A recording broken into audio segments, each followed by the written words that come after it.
Hit हुआ CM योगी का 3T formula, UP में सबसे ज्यादा कोविड टेस्ट। उत्तर प्रदेश के मुख्यमंत्री योगी आदित्यनाथ का 3T testing tracking treatment formula hit होता नजर आ रहा है। इस फार्मूले के तहत पूरे देश में कोरोना के सबसे ज्यादा टेस्ट यूपी में हुए हैं। राज्य में अब तक 4.465 करोड़ टेस्ट हो चुके हैं। इसके साथ ही कोरोना की टेस्टिंग में भी यूपी में नया रिकॉर्ड बनाया है। एक दिन में सबसे ज्यादा 3.07 लाख रिकॉर्ड टेस्ट करने वाला पहला राज्य उत्तर प्रदेश बन गया है। उत्तर प्रदेश में आज कोरोना के 6,000 नए मामले, 17,000 से ज्यादा हुए ठीक। उत्तर प्रदेश के कोरोना की दूसरी लहर की रफ्तार कुछ कम पड़ती दिखाई दे रही है। बीते 24 घंटे में राज्य में कोरोना संक्रमण के 6,46,000 नए मामले सामने आए हैं। सुकून देने वाली खबर यह है कि राज्य में कोरोना से पिछले 24 घंटों में 17,000 से ज्यादा मरीज ठीक हुए हैं। राज्य के सूचना और जनसंपर्क विभाग के डायरेक्टर शिशिर ने ट्वीट कर बताया कि पिछले 24 घंटों में यूपी में 17,540 मरीज कोरोना महामारी को मात दे चुके हैं। डॉक्टरों से बात करते हुए भावुक हुए प्रधानमंत्री मोदी। प्रधानमंत्री नरेंद्र मोदी आज डॉक्टरों से बात करते हुए बेहद भावुक हो गए। उन्होंने कोरोना वायरस की वजह से हुई मौतों पर दुख जताया और मृतकों को श्रद्धांजलि दी। वे वाराणसी के डॉक्टरों और हेल्थ वर्कर्स को संबोधित कर रहे थे। प्रधानमंत्री मोदी ने अपने संबोधन में कहा कि कोरोना की दूसरी लहर में हमें कई मोर्चों पर एक साथ लड़ना पड़ रहा है। इस बार संक्रमण दर पहले से भी कई गुना ज्यादा है। मरीजों को ज्यादा दिनों तक अस्पताल में रहना भी पड़ रहा है। इन सबसे हमारे हेल्थ सिस्टम पर एक साथ बहुत बड़ा दबाव पैदा हो गया है। कोरोना संकट में सामान्य मरीजों की उम्मीद बनी मोबाइल मेडिकल यूनिट। वैश्विक महामारी के समय अधिकतर अस्पतालों को कोरोना मरीज के लिए समर्पित कर दिया गया है। ऐसे में सामान्य मरीजों के लिए ओपीडी नहीं चल रही है। प्रदेश में समस्या को देखते हुए यूपी सरकार द्वारा नेशनल मोबाइल मेडिकल यूनिट चलाई गई है। इससे अस्पताल न पहुंच पाने वाले सामान्य मरीजों के लिए ओपीडी घर घर पहुंच रही है। मुख्यमंत्री योगी आदित्यनाथ की ओर से प्रदेश के लोगों को घर बैठे निःशुल्क इलाज की सुविधा देने के लिए वर्ष 2019 में शुरू की गई national mobile medical unit NMMU चलते फिरते अस्पताल में अब तक प्रदेश के 45 लाख से अधिक लोगों को निःशुल्क इलाज दिया जा चुका है। उत्तर प्रदेश 24 घंटों में 7,735 नए मामले, 20 दिन में 68% घटे एक्टिव केस।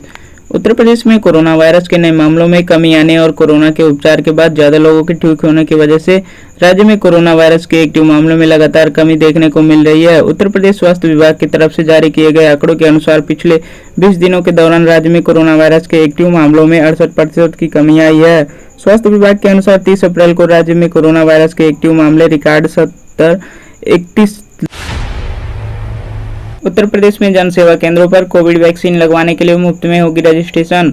उत्तर प्रदेश सरकार ने ग्रामीणों को कोविड-19 टीकाकरण के पंजीकरण में हो रही मुश्किलों को मद्देनजर जन सेवा केंद्र पर मुफ्त रजिस्ट्रेशन की व्यवस्था की है।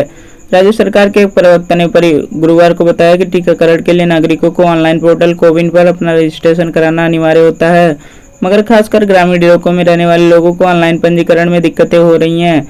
उन्होंने बताया कि इसे देखते हुए राज्य सरकार ने अपनी CSC 3.0 परियोजना के सभी जन सेवा केंद्रों के माध्यम से यह सुविधा मुफ्त। उत्तर प्रदेश में कोरोना वायरस से संक्रमण के 6,725 नए मामले, 268 लोगों की मौत। उत्तर प्रदेश में गुरुवार को कोरोना वायरस से संक्रमण के 6,725 नए मामले सामने आए हैं। इसके साथ ही सूबे में इस घातक वायरस से अब तक संक्रमित होने वाले लोगों की कुल संख्या बढ़कर 16,51,535 हो गई है।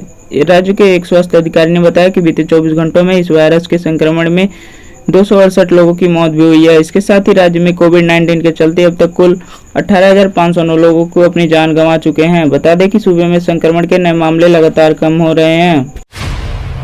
उत्तर प्रदेश पंचायत चुनाव में कोरोना की वजह जान गंवाने वाले कर्मचारियों को सरकारी नौकरी देने पर विचार।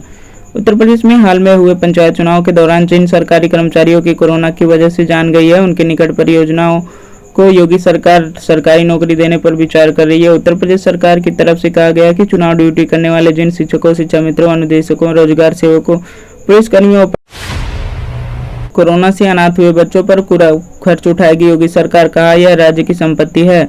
कोरोना वायरस संक्रमण महामारी के कारण जो बच्चे अनाथ और निराश्रित हो गए हैं, उनके लिए उत्तर प्रदेश की योगी आदित्यनाथ सरकार नई नीति लाने वाली है। राज्य सरकार ने बुधवार को यह फैसला लिया है। उत्तर प्रदेश सरकार मानना है कि ऐसे बच्चे जो अनाथ और अनिश्चित हो गए हैं, उन्हें राज्य की संपत्ति है। सरकारी योजना के तहत कोरोना वायरस के कारण जिन बच्चों के माता पिता की मौत हो गई है, उनके भरण पोषण सहित सभी तरह की जिम्मेदारी राज्य सरकार द्वारा मुहैया कराई जाएगी। सरकार जल्द ही इस योजना के तहत यूपी में कोरोना के 8,737 नए मरीज मिले, 255 लोगों की मौत। उत्तर प्रदेश में पिछले 24 घंटों में कोविड-19 से 255 लोगों की मौत हो गई है तथा 8,737 नए मरीजों में संक्रमण की पुष्टि हुई।